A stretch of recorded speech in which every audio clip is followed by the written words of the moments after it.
theories of organization. So, as far as the theories of organization is concerned, we have a classical theory, human relation approach theory, system theory, and contingency theory. Why do we need such theories is to to look into the principles, overall principles of organization, like we have a division of work, or we have a unity of direction, span of control, in order to have a simplicity and flexibility. So based on the nature of organization. So as far as the theories is concerned, we have a scientific management approach, or Weber's bureaucratic approach, or administrative theory. So we call these theories as classical organizational theories. Then regarding neoclassical theory, we have the humanistic model, and regarding the modern organization theory, we have the contingency or situational approach, or socio-technical approach, or systems approach. So this is how the theories has been classified. Under classical organization theory, we have the scientific, Weber's, and administrative theory. Under neoclassical theory, we have the humanistic model, and under systems approach, socio-technic approach, and contingency or situational approach, we have classified that under modern theory. So we will talk about the contributors. So who have contributed to this organization theory? So we know human has been treated as machine. So that was the first stage in the revolution of the theories of management. So according to Frederick Taylor, or Henry Fayol, or Max Weber, or Alvin Golter, or Robert Mettam, they have treated human as a machine. Then when we talk about the next movement of human as a relationship, so there was a relationship between human, and that was given by the theories by Mary Parker Follett, or Elton Mayo's theory, or Pareto theory, or Abraham Maslow's need hierarchy theory, or Frederick Heisenberg theory, or Douglas McGrath XY theory. So these are the contributors who had made to the human relations theory. Regarding the structuralist theory, we have Philip Selznick's, Talcott Parsons, Chester Bernard, or Stogel, or Andrew Halfett. Open systems theories are new by Getzel Gobet, or Victor Broom, Katz and Ken, John Saver, J.W. Forrester, and Porter and Lawyer.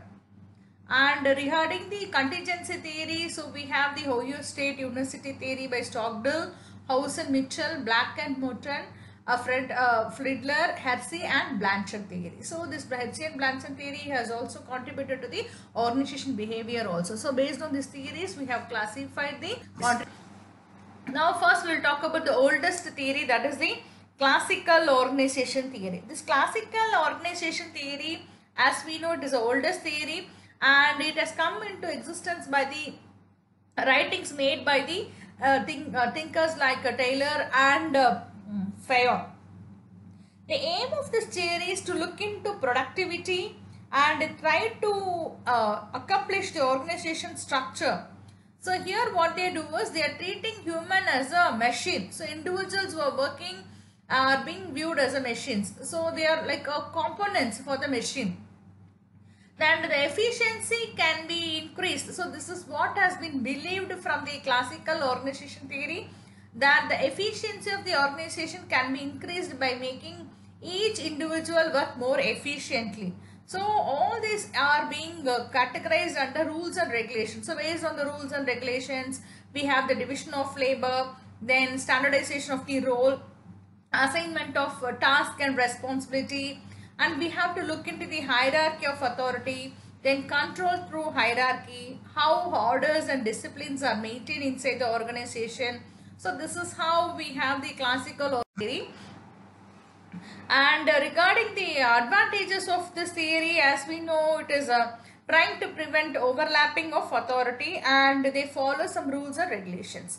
The next one is a neoclassical theory. This neoclassical theory, as we know, it is from the findings of Hawthorne experiments. So Hawthorne experiments has contributed a lot to the human relations. And under this, we also talk about the leadership of Elton Mayo. So this is the base for human relations movement. So based on the Elton Mayo's theory and the movement, we have the human relation theory.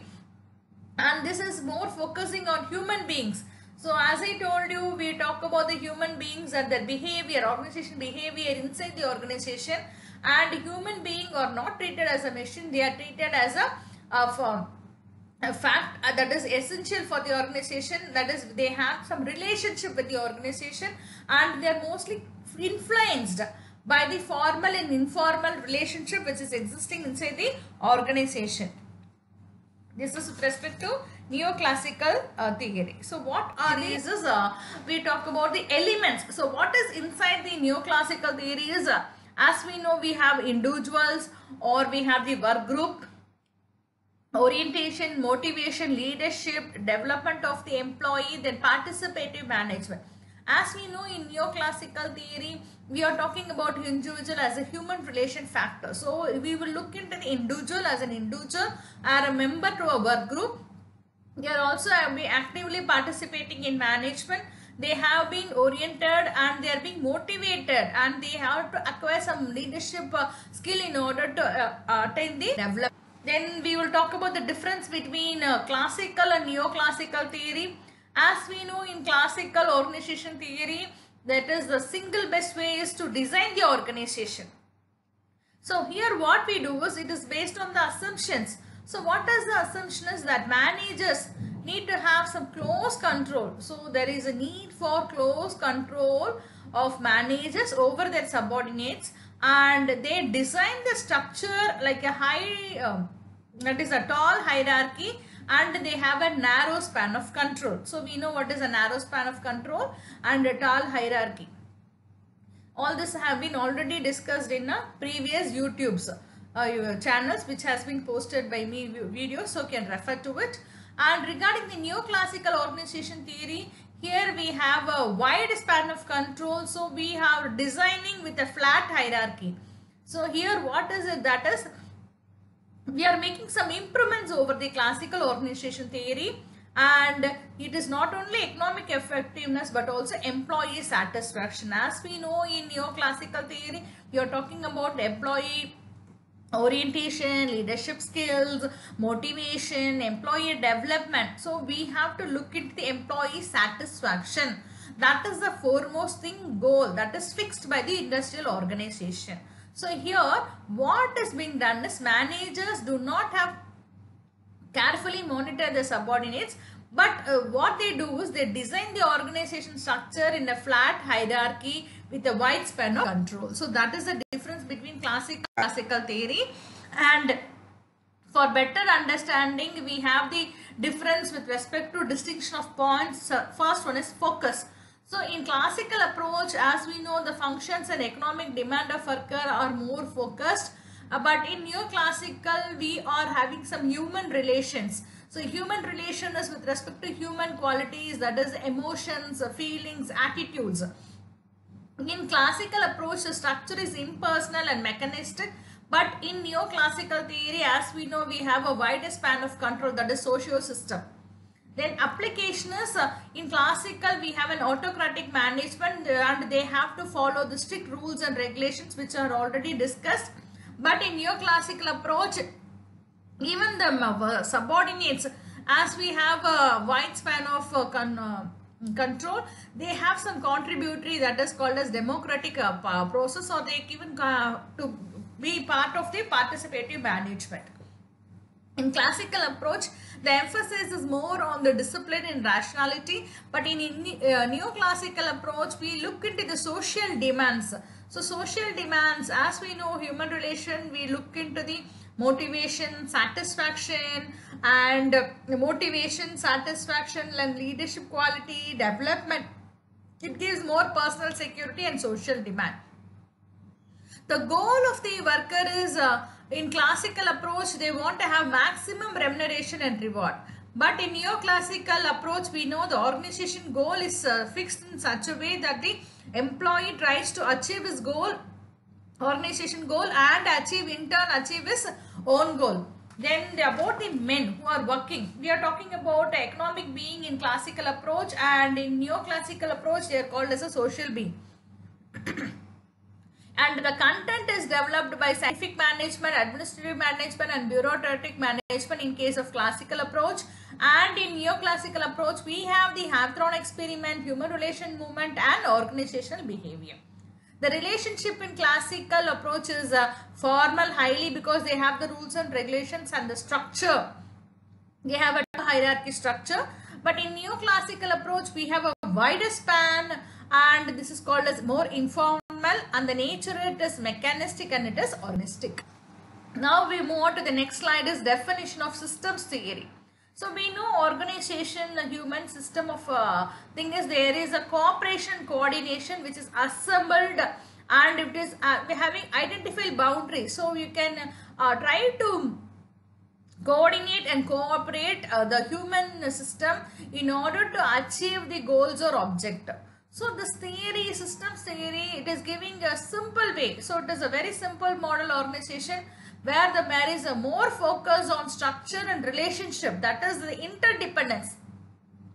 So in each part of the organization, everything is being in subsystem which is trying to interdepend upon inside the organization. So this systems approach has an idea where the organization, as I told you, is made up of parts, we call it as subsystems, and each subsystem is interacting with each other. So they want to achieve the goal of the organization. So this is what is called as systems approach.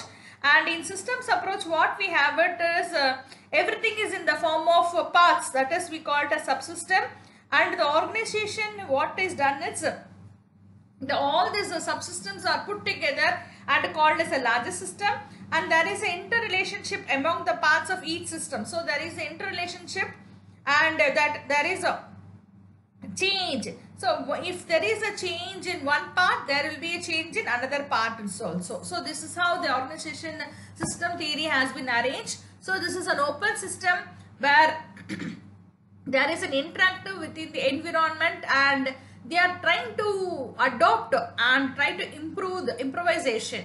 So in this what happens is the organization is trying to influence by the environment. So the environment plays a major role in systems theory.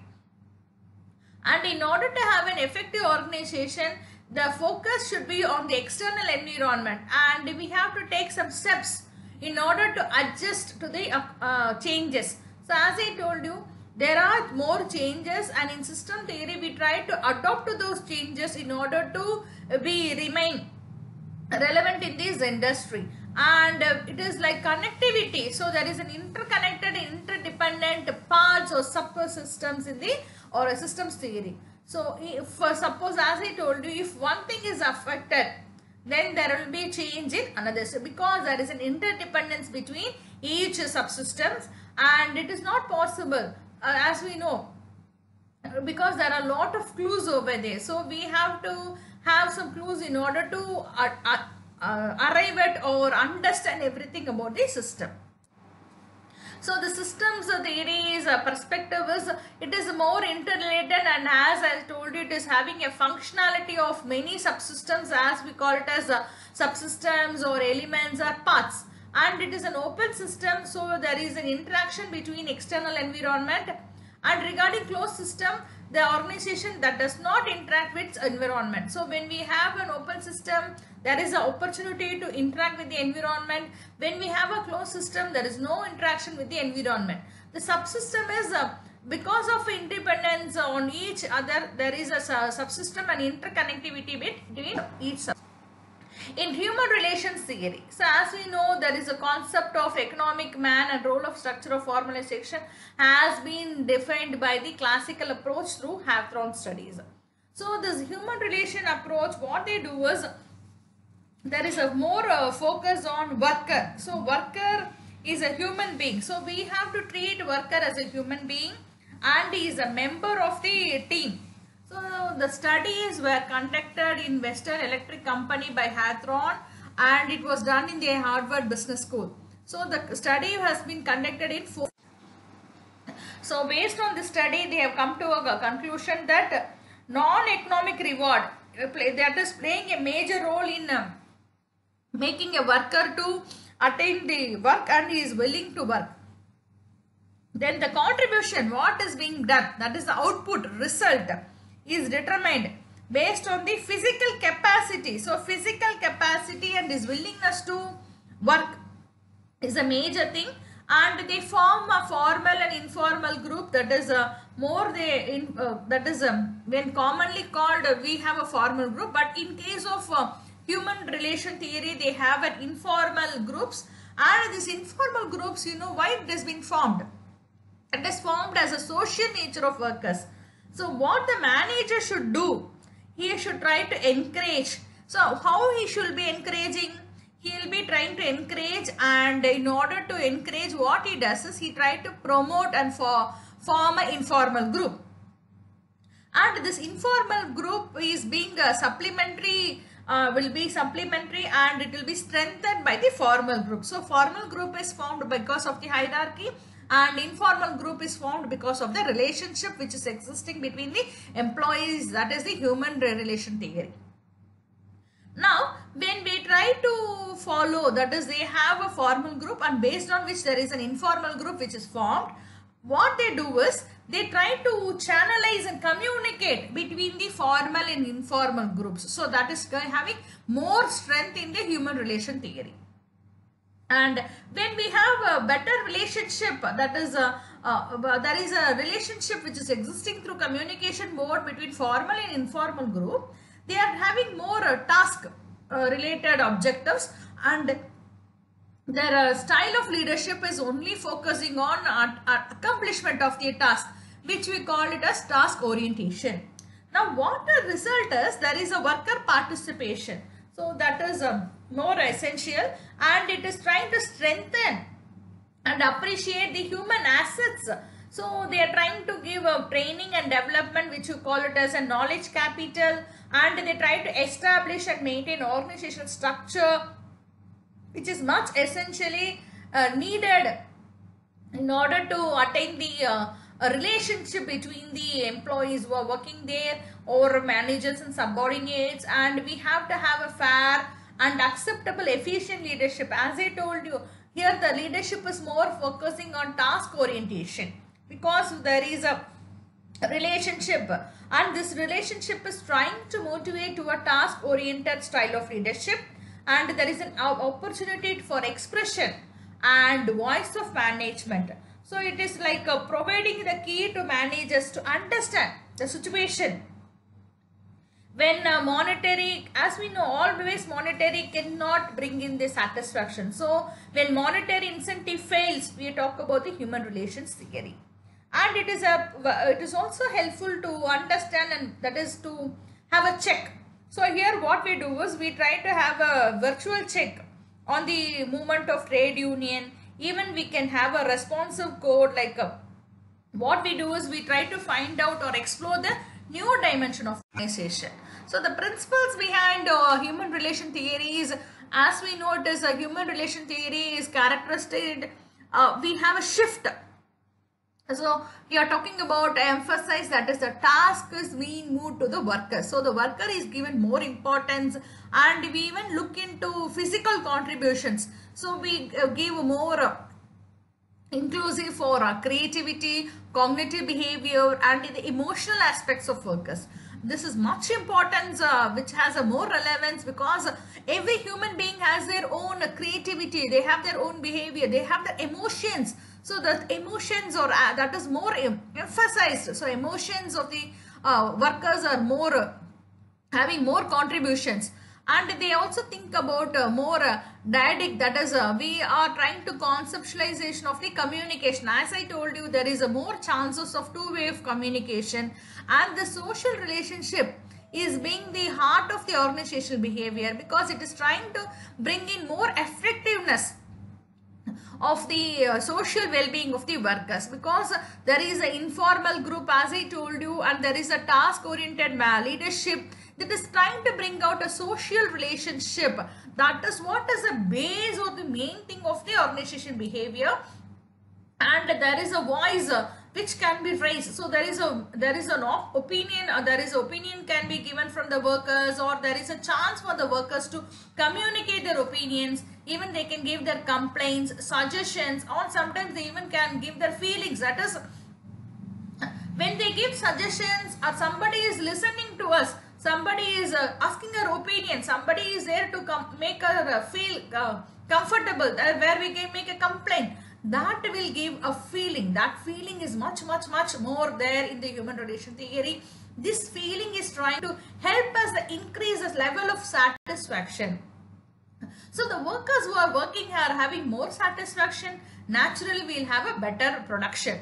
Then, as we know, this origin of this human relation theory with respect to Chester Banner work and the experiments done by the Hathorne studies. So we know also about the School of Management Human Relations contribution made by Hilton Mayo through his Harvard Business School. And now this is with respect to contingency theory. So this is how the contingency theory has been developed. This contingency theory is, we cannot say it is a much better type of organization approach. But here what we do is, based on the different types of structures and the process, even the approaches, what we do. So based on the environment, based on the need of the environment, we can try to have different type of structure. So it is purely depend upon the internal situations. So we have to look into large number of items like goals, attitudes, then the sense of values, the technology used, and the conditions. So based on the market conditions, we can design the structure. So this is why we call it as a contingency approach, and this is designed which is more flexible. So based on the organization need, we try to design this organization structure. That is why we called it as a contingency theory of organizational design. So as I told you, it is purely depend upon the characteristics of the environment. So first what we should do is, we should try to determine the organization structure and the control system. So in that we have to find out whether the organization environment is stable. Suppose if it is a mechanistic structure, then we have to talk about the centralized authority, communication, that is vertical communication flow. Then we have to have some discipline rules, as this is the case with respect to the first method of theory, that is called as the classical theory. But when we have a difference, that is organization is changing and there is a choosing opportunity for an organic structure where we have a decentralized authority, horizontal communication flow, or cross-department cooperation, then based on that we try to develop an contingency theory. So we cannot say, so there is no one best way to organize. As I told you, it is purely, contingency theory is purely dependent on the nature of the organizational design. So based on the internal environment, we can design our own organization structure and control system. So we have two types. One is a stable organization structure. Another one is a changing environment system. So based on that, we can choose the nature, that is whether we can go for classical theory or neoclassical theory or human relations theory. So this is the end of this particular